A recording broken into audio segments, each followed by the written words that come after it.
Good afternoon. An investigation is underway following a large house fire in Mississauga last night. The intense blaze near Bristol and McLaughlin has destroyed the home. Fortunately, no injuries have been reported.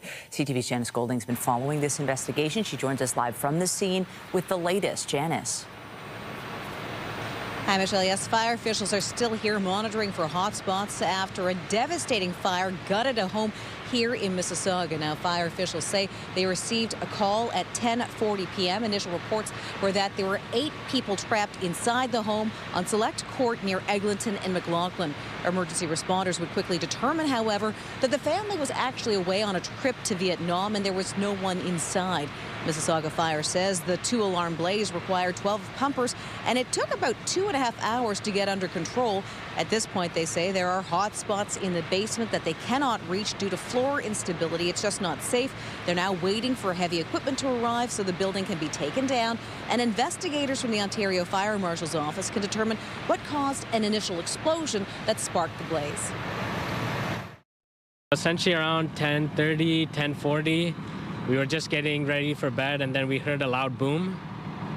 I looked outside of the windows there, and I saw some of my neighbors standing outside. And then I ran out. I saw a glowing it looked like a fire. So I ran out. I saw a fire coming out of the front door. So at this point, the OFMs looked, and it looks like there was an explosion prior to the fire. There were pieces of glass found with no smoke staining, which would indicate the explosion happened before the fire. Now, was that something that happened with a car, an electric vehicle? Was it set deliberately by somebody, an incendiary device? That's still undetermined at this point. The 2 vehicles in the driveway have minimal damage to them, just mostly from the debris from the fire. But as far as what caused the explosion, it's undetermined at this point. Now, as you just heard fire officials say, there were neither electric vehicles in the garage nor in the driveway, and at this point, foul play is not suspected. Reporting live from Janice Golding. Now back to Michelle and Nathan. Thank you, Janice. Flags at Seneca Polytechnic campuses in the GTA have been lowered today in memory of one of 2 pilots killed in Sunday night's Air Canada crash at LaGuardia Airport. The pilots have been identified as Mackenzie Gunther and Antoine Foray. They died when the Air Canada Jazz plane they were flying crashed into a fire truck, which had been cleared to cross the runway. Students at Seneca reacted to the loss of an alumni. I'm devastated. I've heard the news yesterday, and it broke my heart because that's a lot of people. So many people are impacted. I'm so sorry. Seneca's my whole heart, so that means the world. I'm so sorry. Life's crazy. You can be expecting to have a normal life tomorrow, and your whole life can change overnight. Honestly, prayers go out to the family, anyone who was involved in that. It's a rough situation. You wish it never happens to anybody. I hope this never happens again.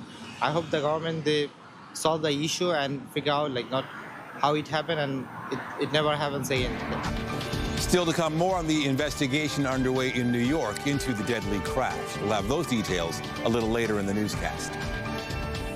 But first, an investigation is underway after shots were fired in Brampton overnight. Officers called to a home on Grendon Crescent near Chinguacousy and Queen. Multiple shots were fired and a number of shell casings were found on the road. A pickup truck in the driveway was struck by gunfire, several bullet holes visible. No injuries have been reported, and police have not provided details at this point about possible suspects. And 3 people have been injured in a crash on an off-ramp from Highway 403 in Mississauga. It happened on the westbound 403 ramp to Erin Mills Parkway at around 11 p.m. Peel paramedics say a man was taken to a trauma center with serious injuries. 2 other people suffered less severe injuries. The ramp was closed for several hours for the cleanup and police investigation. And a truck went up in flames in Vaughan. York police were called to a home on Bellwood Boulevard near Dufferin and Confederation Parkway around 1:45 in the morning. When they arrived, a truck parked in the driveway was on fire. The incident is being investigated as a possible arson. Nobody was hurt. In Durham Region, concerned residents spoke at a Whitby City Council meeting last night, calling for communities to be notified when a high-risk offender is released. Their plea comes after a convicted killer was granted 3 unescorted temporary absences from prison. CTV's Allison Hurst has the details. Susan Tom and Kim Ostruck-Hamilton made 40 buttons to honor the memory of their friend Darren Pippin and the 40th anniversary of his murder. He was a great guy. He taken far too soon. At just 14 years old, Pippin was sexually assaulted and killed in 1986, shortly after he started high school. Shocking. Couldn't believe it. It was like, no, not in our school. How could this happen?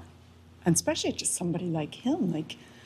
He's such a nice boy. The man convicted in his death, Darren Scott Ray, had one 72-hour unescorted pass earlier this month to visit a community-based residential facility in Oshawa, and he has 2 more to use. I was angry. This was my community, and he was allowed in my community, and it's not right. Somebody who is a violent offender, even manageable risk, is too high a risk. At the time, Durham Regional Police issued a warning about high-risk offender Ray being released, but these women and a counsellor are calling for advanced notice. Anytime a high-risk offender is being released from prison, every municipality should be notified. Councillor Chris Leahy brought a motion to council, calling for the Parole Board of Canada to make this a policy. He says they also have a petition which they're trying to get more signatures for, which he plans to bring to the Federal Minister of Public Safety's office. To advocate for that change, not only to review the decision on letting this person out for parole, but making this change so that municipalities can be notified.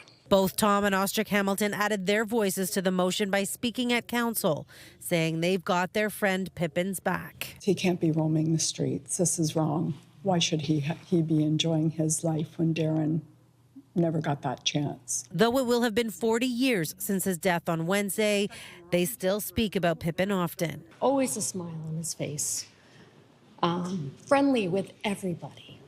Nobody was unkind to him. He was just a lovely, lovely kid. The dates and location of Ray's next 2 releases are unknown, only that he has been granted 2 more to be used within 12 months. Allison Hurst, CTV News. CAA has launched its annual Worst Roads campaign and is calling on drivers to weigh in on which streets and highways are causing the most problems. We encourage folks to, voice their frustrations and nominate a road that tends to frustrate them and have their voices heard, right? Even based off of our survey, we're also seeing that our CAA members are venting about the state of their roads to their spouse, to their friends, coworkers. About 80% of them are, but not necessarily to government. And they want to see more infrastructure and more changes being put into place. So this is the perfect opportunity to have your voices heard and let your elected officials know of which routes tend to frustrate you. Wonder which ones will make the list this year. Last year's list included the Gardner Expressway, Eglinton Avenue West, and Sheppard Avenue West. New survey data shows 80% of CAA members in Ontario are concerned about the state of the province's roads. 70% don't think enough is being done to maintain the roadways. You have until April 17 to nominate the worst roads in the province on the CAA website. Drivers can expect some relief at the pumps in the near future. Gas prices are set to fall 13 cents tomorrow, according to Dan McTeague with Canadians for Affordable Energy. The price of oil dropped nearly 10% yesterday after U.S. President Donald Trump suggested talks with Iran could lead to a resolution in the ongoing war in the Middle East. However, Iran's parliamentary speaker denied any talks were taking place. And here's a look at average gas prices across the country. British Columbia has the most expensive gas, selling at roughly $1.93 a liter. Meanwhile, Alberta has the cheapest gas, selling for just under $1.63 a liter. Toronto police are banning demonstrators from picketing on residential streets in the area of Bathurst and Sheppard since the start of the war between Israel and Hamas following the October 7th, 2023 attack by Hamas and Israel's subsequent response. The neighborhood has been the site of dueling demonstrations between pro-Palestinian and pro-Israeli groups. Toronto police released a statement about their decision that reads in part, due to the changing security landscape in Toronto in recent weeks, including increased volatility and heightened fear in our communities. Demonstrations moving into residential neighborhoods in the Bathurst and Sheppard area presents an unacceptable risk to public safety. As a result, demonstrators will not be permitted to enter residential streets in this area. Lawful demonstrations at the main intersection and along the main streets of Bathurst Street and Sheppard Avenue West may continue. This is a targeted response to specific concerns and a measured step to reduce the risk of escalation and maintain public safety. Individuals who do not comply may be subject to arrest for obstructing police. Thousands of students are expected to rally outside Queen's Park this afternoon to protest recent changes to OSAP.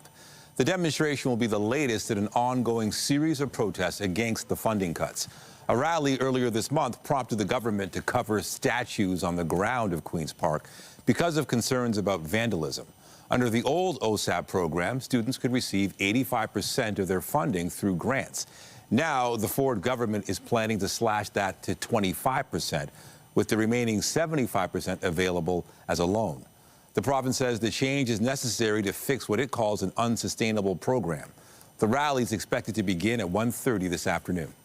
The Ford government is set to table their budget on Thursday, and a new study shows the Premier has recorded the highest level of per-person debt in the province's history during his time in charge. This study, published by the Fraser Institute, finds per-person net debt in Ontario reached record highs in 2020 at nearly $30,000 and has remained historically high since then. The study looked at the level of provincial debt from 1980 to 2024. Researchers suggest Ontarians will likely face higher taxes at some point in order to pay for the province's debt burden. More news in a moment, but let's take a live look outside at this hour as we turn our attention to the forecast. And you can't really tell from this shot, but there's sunshine in the mix today. We're putting all those cloudy conditions that we've endured behind us, but certainly a bit of a trade-off to start the day. Cool conditions, the potential, maybe slight, for some flurries. Lindsay Morrison has all the details for us. Yeah, Michelle, not a bad start to the day, at least when you consider the sunshine. It was chilly. It was -7 as most were waking up and perhaps heading out the door, but we've rebounded since then. It is 1 degree at Pearson Airport, still -1 in the city of Hamilton, but +3 in the Windsor area. I'm going to zoom in a little closer to show you some lakeside communities. 0 degrees this hour in Oakville, Burlington, Grimsby, and 0 for you in St. Catharines at this time. Winds today are coming from the southwest. They could be a little breezy at times through this afternoon, and there's our chance of flurries for today. Shouldn't be really like that burst of snow that we had yesterday. Very light in nature if we get anything. Today at a glance, +5 for the high. Yes, a bit of an increase in cloud cover as we progress through the afternoon. Coming up, we've got some mild conditions to talk about and also perhaps a decent amount of rain. Details are ahead, but for now, I'm going to send it back over to you. All right. Thank you, Lindsay. Legal arguments are underway at the Supreme Court over Quebec's secularism law known as Bill 21. What began as a battle over religious symbols in classrooms has become a debate of people's rights and freedoms. CTV's Mike Lecouteur has the details. It's not just a piece of cloth. It's my conviction. For Naveen Wally, this legal fight is personal. The Muslim woman can't pursue her dream of teaching in Quebec because Bill 21 prevents public servants in positions of authority from wearing religious symbols. She's even been told she can't volunteer at her daughter's school. Because of my hijab, because they consider this a religious symbol. And it really affected me. I was angry, I'm upset, I'm sad. Hundreds demonstrated outside the Supreme Court as hearings began on the constitutionality of Quebec's secularism law. Is not the purpose of this law clearly to put in place a separation of church and state? That may have been the purpose, but opponents argue there's an impact on the Charter of Rights and Freedoms. It matters because it was always intended to protect minorities from the tyranny of the majority. There's also concern about the preemptive use of the notwithstanding clause. The section of the Charter allows provinces to temporarily override certain freedoms. Quebec used it for Bill 21, and other provinces have looked to use that legislative tool. The leader of the Bloc Québécois says the clause is the last line of defense for provincial lawmakers. If we lose that, people will have to ask themselves if there is any other opportunity to protect what they are and to promote what they are, but independence. For Wally, it's about the personal independence and freedom. This is for everybody, and this is going to affect generations to come. The Supreme Court has set aside 4 days of hearings for the 51 interveners in this case, and it's expected to take several months before its decision is rendered. Mike Lecouteur, CTV News, Ottawa. Canada's Auditor General released a report on Canada's international student program and its impact on immigration. According to the data, schools flagged thousands of potentially problematic students, but only a fraction were investigated. CTV's Abigail Beeman has the details. The Auditor General says Ottawa's international student caps and program reforms fall short when it comes to integrity. What's concerning for me is that the department isn't acting on the information that it has. The report found schools flagged more than 153,000 potential red flag students to the government over 2 years, but the Immigration Department only investigated just over 4,000.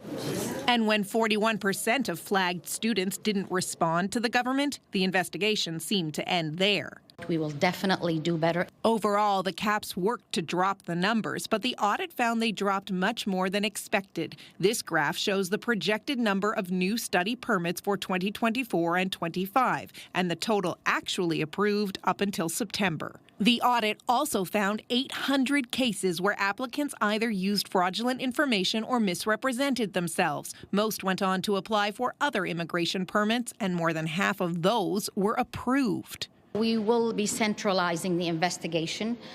We will be streamlining anyone that is flagged. We will be doing more reporting, and we will be information sharing with CBSA. But the minister wouldn't say how many more investigations would be possible. We've brought too many people into the country too fast for housing, healthcare, jobs to keep up. That has lowered public acceptance for immigration, and frankly, it's just a giant dumpster fire. The immigration minister also said the report only captures the first 18 months of a multi-year reform. The Conservatives are calling that an illusion, saying nothing has changed. Abigail Beeman, CTV News, Ottawa. The U.S. National Transportation Safety Board gave an update into the deadly Air Canada crash at New York's LaGuardia Airport. There is a tremendous amount of debris from taxiway Delta across runway 4 into some other areas. It's pretty expansive. The runway where the crash happened remains closed as investigators collect evidence from the scene. The cockpit voice and flight data recorders have been recovered. Investigators plan to interview the air traffic controller who was handling another emergency at the time of the crash. The chair of the NTSB says the runway will remain closed for several days. And CTV's Rachel Aiello has been following the investigation and joins us with more. So, Rachel, what are investigators make that hoping to learn from the cockpit voice and flight data recorders? Good afternoon, Nathan. So clearly those two black boxes are going to be key to this investigation.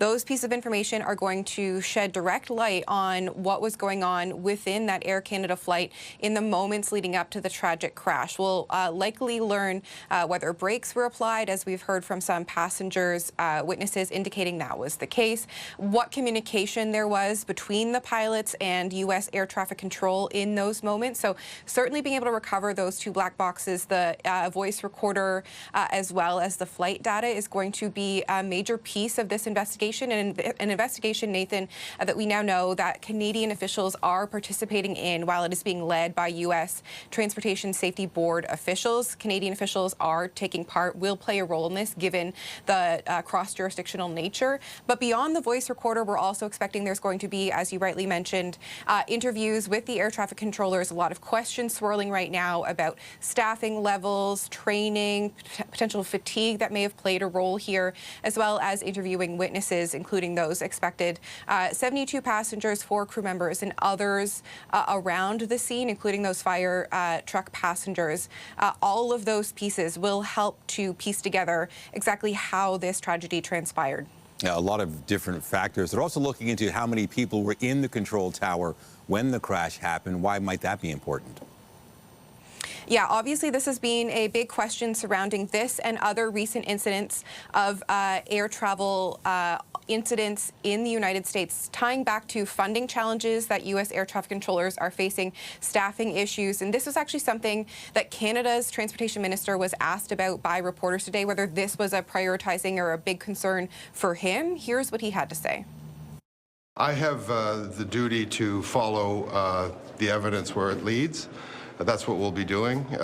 We conduct extremely rigorous analyses of these tragic incidents, and we learn from everyone. We learn from those who learn from their own incidents as well, and we'll be applying those lessons very fastidiously. So clearly a bit of hesitation there from Canada's Transport Minister in terms of declaring that that is one of the preoccupying concerns, but obviously is going to be one of the issues investigated.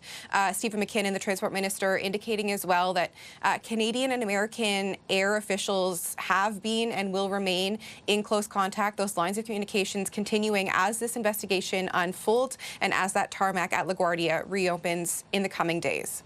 Nathan? Thank you. CTV's Rachel Ayala with the latest on the Air Canada crash. Thank you. Prime Minister Mark Carney spoke this morning at Canada's National Prayer Breakfast, an annual Christian event attended by some of the country's top officials. Carney spoke about generosity, including a possible reference to a recent speech given by the Leader of the Opposition. I know there's some Stoics in the room, so I will close by channeling Marcus Aurelius. Arise for the work of humankind. Be humble. However grand you are today, or maybe to become tomorrow, you too will be forgotten. With the centuries, our names become puzzles. So may we give thanks for the generosity we each have received and for which we are now called to pass on. Last month, Pierre Poilievre also quoted former Roman Emperor Marcus Aurelius during his speech. The Conservative leader was next to speak at the event and continued the theme. And Prime Minister, I think it is very appropriate that you quoted Marcus Aurelius, although he wasn't much of a practicing Christian.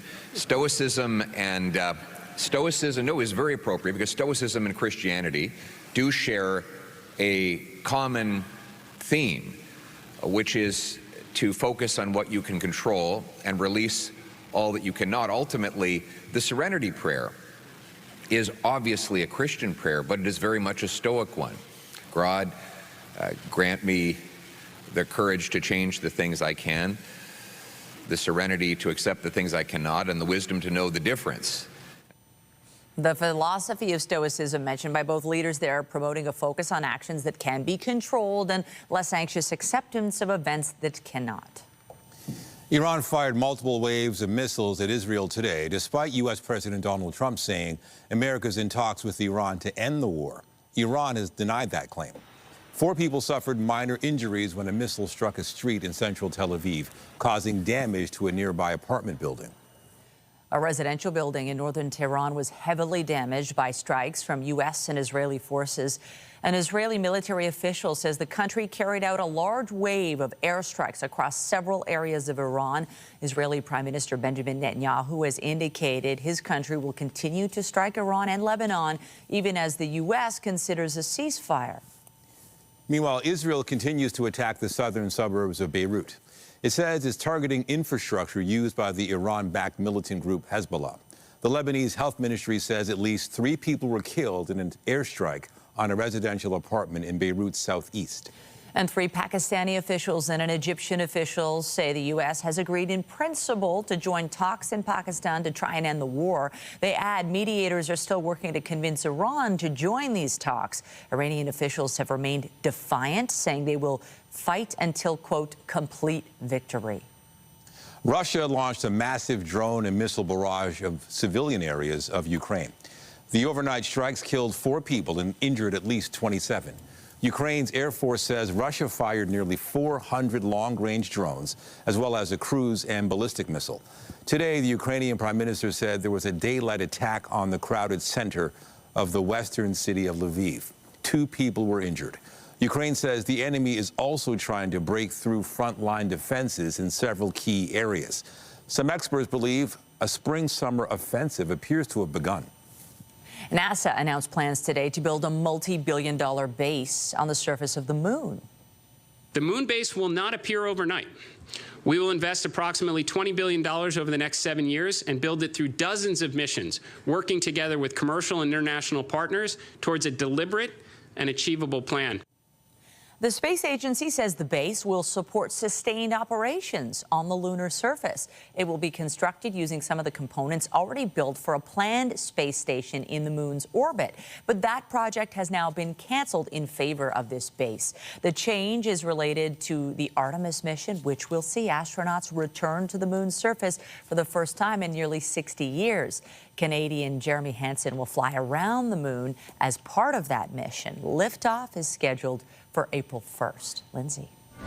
Now, I know there aren't too many outdoor rinks still open at this time of year, but today would be a good day to get outside and enjoy one of them. So here's a look at what you can expect through the rest of this afternoon. Bit of an increase in cloud cover, that's for sure. And then tonight we do slip back below freezing. We're going to get a nice little bump in temperature for Thursday. Just don't get too used to it because colder air returns for Friday and the weekend. We are also looking at some active weather, mainly in the form of rain for us, but it could be snow elsewhere. We're going to dive into your 7-day forecast after the break here on CTV News at noon. Stay with us. When you see it happen, send it to CTV News. Text 10400 from your screen to ours. Text 10400. All right, to the forecast. It is chilly, or at least was this morning. I'm still seeing people with winter coats on, but at least gradually the temperature is rising. That is nice, and that blue sky, it just makes you feel like anything is possible. We've been under a cloud for well over a week, and suddenly the sunshine. We've needed this. You could say we have a spring in our step, yes. Right? Even though, yeah, it hasn't totally felt like the season for the first few official days of it. Today is better. We're near seasonal temperature-wise, at least for the daytime high today. Not so much for the early morning temperature as most were waking up. And that sunshine is nice. We do expect a bit of an increase in cloud cover today. There's a slight chance of flurries as well. Weather is brought to you by the Presler Law Firm Injury Lawyers. You don't pay unless they win. Let's enjoy the sunshine while we have it. Tomorrow will be another mostly cloudy day. We have to jump ahead to about Friday by the time we have another beautifully sunny day, but we will get some peaks here and there in the mix. There's Nathan Phillips Square in the ice. Yeah, we've seen skaters on this ice the last many days, so let's see how much longer this rink can stay open. May as well enjoy it while we can. It is 1 degree right now in the city of Toronto. It's +3 as mentioned in Windsor, -1 degree in Wyerton as well as Ottawa, and you will find cooler temperatures the further north you go. A seasonal norm is 7 degrees, so we're not expected to quite make it to that today, but we do expect that we'll climb to near 5 degrees for a high and about -3 for a low. That's not as cold as last night, and it is near normal. So -2 is where we expect to be for an overnight low. There's tomorrow, similar temperature, pretty similar conditions to today, mainly cloudy skies overall. And then into your Wednesday night, we see the first signs of a few showers, and that is going to clear the way for a bit of an unsettled day on Thursday. But Thursday is also our mildest day. Wait until you see the expected temperature now. Here's the satellite and radar. We do have some snow making its way around the Bruce Peninsula, portions of Muskoka, and the Nickel Belt region seeing some snow also. Not going to amount to a whole lot, couple of centimeters with this disturbance. We should stay dry. It's about 30% chance of a quick passing flurry here in the GTA. Won't be so dry, though, again, as we make our way into Wednesday night and Thursday. So here's the forecast radar. There's that 1 to 2 centimeters east of Georgian Bay. Varying amounts of sun and cloud for tomorrow. And then showers might not even impact us for Wednesday evening. Might be overnighted into Thursday. The steadier rainfall looks like it's going to fall through Thursday afternoon. There could be a little bit of mixing in some areas, maybe some light snow once again, but it should be predominantly rain for us here in the GTA. And then Friday's looking like a drier day, a sunnier day, but also a colder day. There's, again, some of the snowfall amounts that we expect, 1 to 3 centimeters, depending on where you are, mainly Peterborough and north. And then as far as rainfall is concerned, Maybe 5 to 10 millimeters is what we are expecting here locally on Thursday. But some areas like Windsor, for example, could see a bit more than that. And this is also the time of year where we get into the possibility of some thunder showers. So if that happens, that will up the rainfall amounts. Look at that forecast daytime high for Thursday. Yes, it is an unsettled day, but at this point we are calling for 14 degrees for a daytime high. You'll notice that it's really the only day that looks like that, though. Down to about -6 for an overnight low, and then Friday struggling to make it past +1. But again, mainly sunny skies. The weekend looks not bad. Chance of flurries into Saturday, but temperatures once again climbing close to normal. That's the weather for now. Nathan, gonna send it over to you. All right. Thank you, Lindsay. Toronto's one step closer to welcoming soccer fans from across the globe for the FIFA World Cup. The city and MLSE are celebrating the completion of key upgrades to BMO Field, also known as Toronto Stadium, ahead of the massive tournament. Our Rahim Ladhani joins us live now from that stadium. And Rahim, when you drive by on the Gardner, you can definitely see there's been a change there.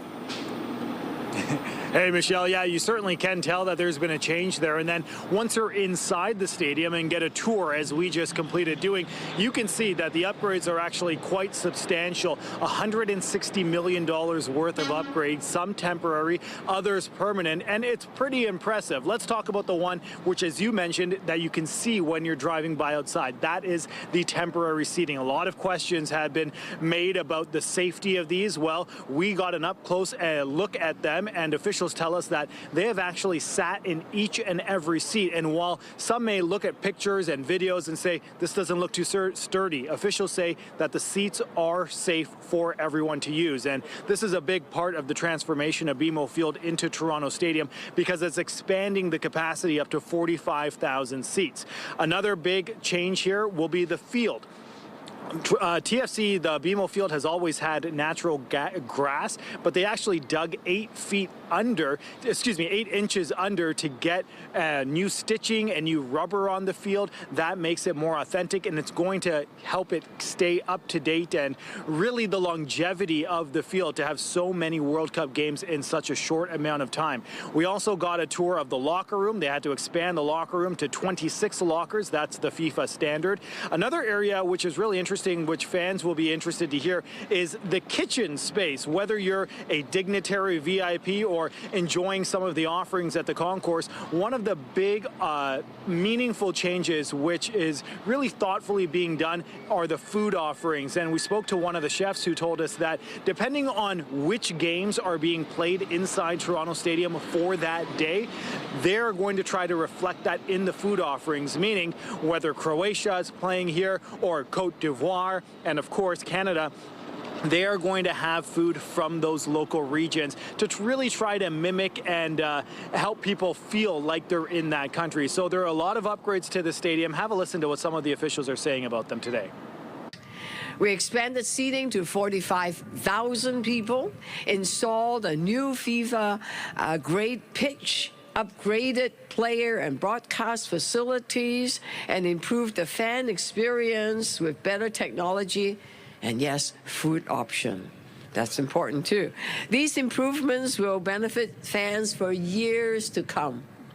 But what matters most is not what happens inside the stadium, it's how the tournament will be felt across the city. Fans, visitors, and residents from across the globe will experience Toronto as a safe, caring, and welcoming city. This builds upon the over $150 million that Maple Leaf Sports and Entertainment have invested in the stadium, getting us to the part where we could be a contender for World Cup matches. As you've heard from the mayor, we've added broadcast quality lighting. We've added these spectacular 4-corner LED boards and a control room to make sure they're properly powered. New audio system, a new FIFA regulation grass pitch, expanded kitchen facilities, hospitality spaces, and 17,000 temporary seats, which you'll hear more about. So it's very, very fair to say that this stadium has been truly transformed. Two other upgrades I want to share with you. There are 4 video boards that are now permanent installations. In terms of the upgrade there, while officials tell us that they have nearly improved the quality of those video boards by nearly 100%. The second upgrade is also Wi-Fi connectivity. Just imagine how many people are going to be in this stadium. They want to make sure that everyone can connect to their devices, post on social, get in touch with other people. So they've also improved the infrastructure on that front to make sure that it's a seamless experience. Now, one last thing to tell you about the budget, of course. Mayor Olivia Chow was asked about the budget, $380 million total to put on the FIFA World Cup experience. She says the city is on budget and could potentially even come in a little bit under budget. Reporting live, I'm Rahim Ladhani. Nathan, I'll send it back to you. All right, good to hear. Thanks, Rahim. Well, 5 Raptors scored in double digits, snapping a 2-game losing skid when they squared off with the Utah Jazz last night. Largest lead, 13, in Scotty at the buzzer. Barnes. 4 Raptors scored 20 or more points as the team thumped the Jazz 143-127. The Raptors will continue their West Coast swing tomorrow when they take on the Los Angeles Clippers. The Maple Leafs will be looking to snap a 3-game losing streak when they face off with the Boston Bruins tonight. Now he's got stuck for 2 minutes and 16 seconds. Here's Tavares in, scores! The team lost 5-2 to the Ottawa Senators on Saturday. The Leafs have only won twice in 14 games since the NHL returned from its Olympic break. Puck drop for tonight's game against the Bruins is set for just after 7 p.m. in Boston. Still to come, 2 pharmaceutical companies say they produced an experimental Lyme disease vaccine. We'll have those details when we come back.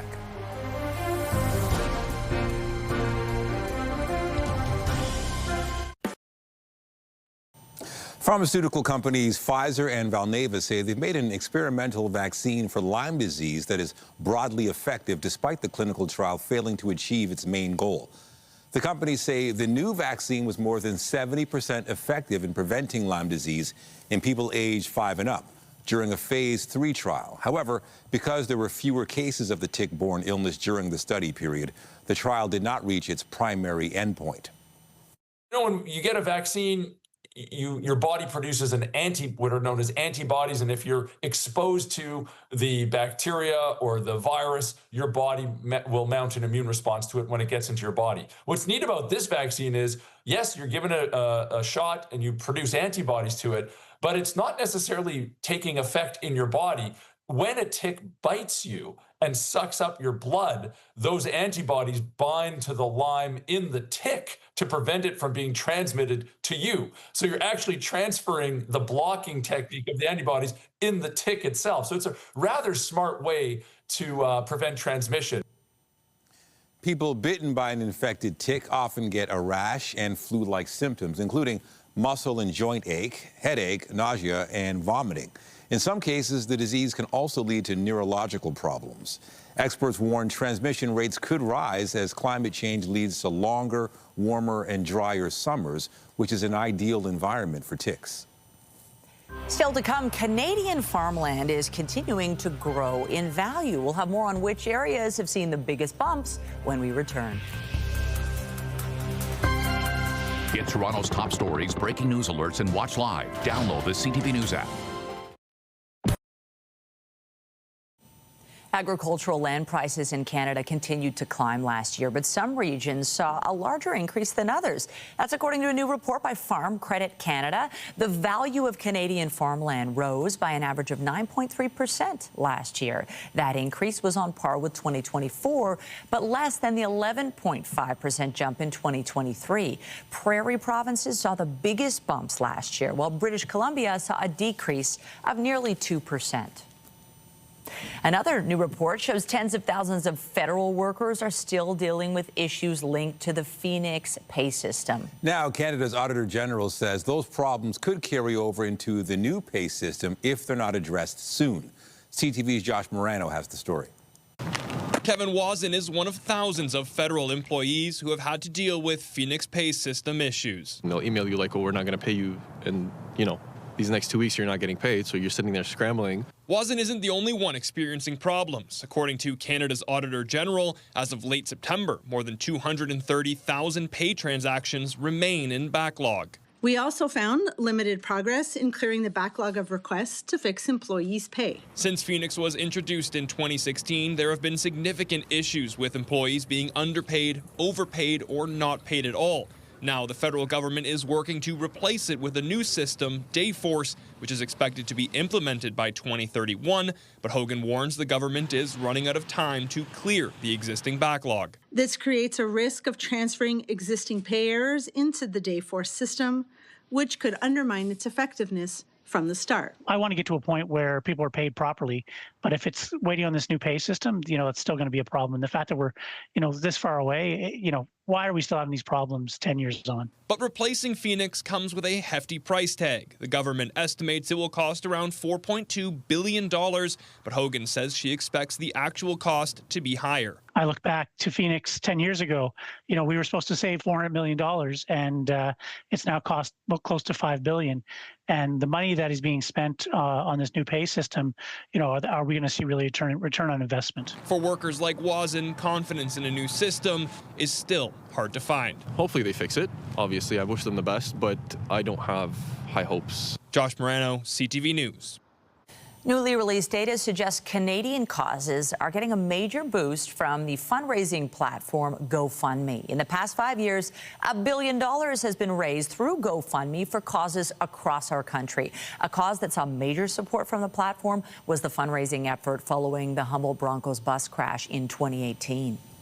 Seeing the impact that the community gave to me and my teammates was what helped us move forward, and that actually helped us, move past the tragedy and obviously remember it, but be able to create a life for ourselves. And seeing the impact that it made on the community, how they all came together for us it's something that words can't describe, but it really gives us a lot of meaning and purpose, and we want to continue to live on and remember those that were lost, and it's all thanks to the community.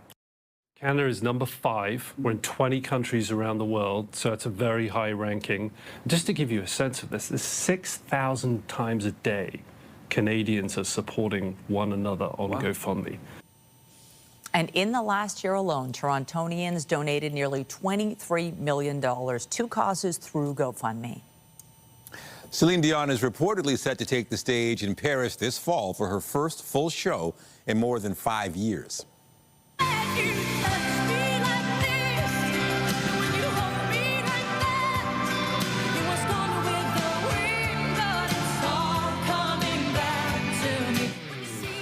The 5-time Grammy winner last headlined a concert in 2020.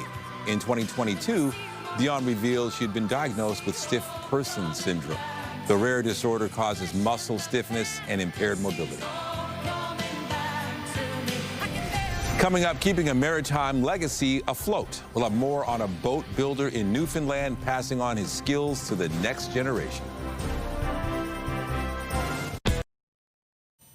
Wooden boats are fading from the waters off the coast of Newfoundland, but their legacy is not lost. CTV's Garrett Barry has more on a man passing down his skills to the next generation. With every scrape and push, this Rodney boat comes to life. One of just a handful that will be built this year. It's been Jerome Canning's calling to see that this endangered species doesn't disappear. It's a resurgence for just keen people who want a rowboat and want something of our own heritage and our own culture. He's a former school teacher, now passing on the knowledge he's learned from experts all over the province. I'm from a bay that was resettled, so in the town of Placentia where I learned it, a lot of people were there from the resettled islands of Placentia Bay, and they happened to be building boats, so they showed you everything they knew. Taking that tradition to the next generation. It's a dying trade for young people, because I know there's a lot of people my age that has never even set foot in a boat.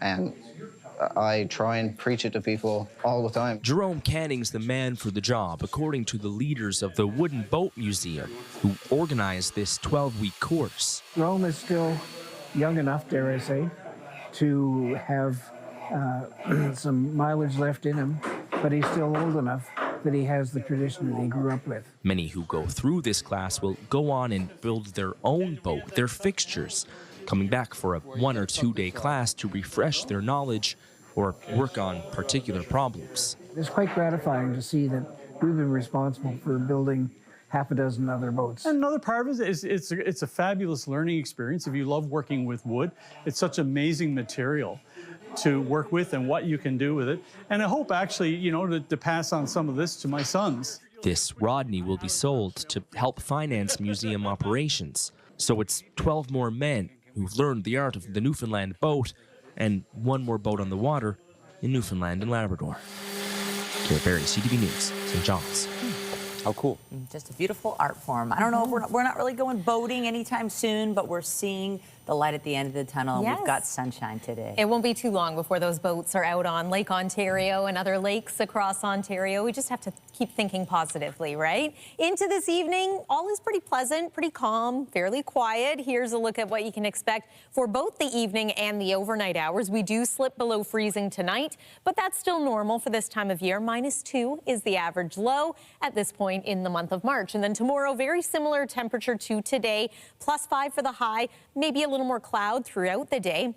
Look at this temperature swing over the next 3. So 5 degrees tomorrow, 14 on Thursday with some wet weather, and then we're down around +1 for Friday. The weekend starts off a little cool as well, but overall it's not looking too bad. Some sunshine, chance of flurries on Saturday. Nathan and Michelle. All right, thanks, Lindsay. And that's it for CTV News at noon. Remember, you can get Toronto's breaking news all day long on CP24 and at ctvnewstoronto.ca. For Lindsay Morrison and the whole team here, have a pleasant afternoon. I'm Michelle Dubé. And I'm Nathan Downer. Be sure to join us later for CTV News at 5 and 6.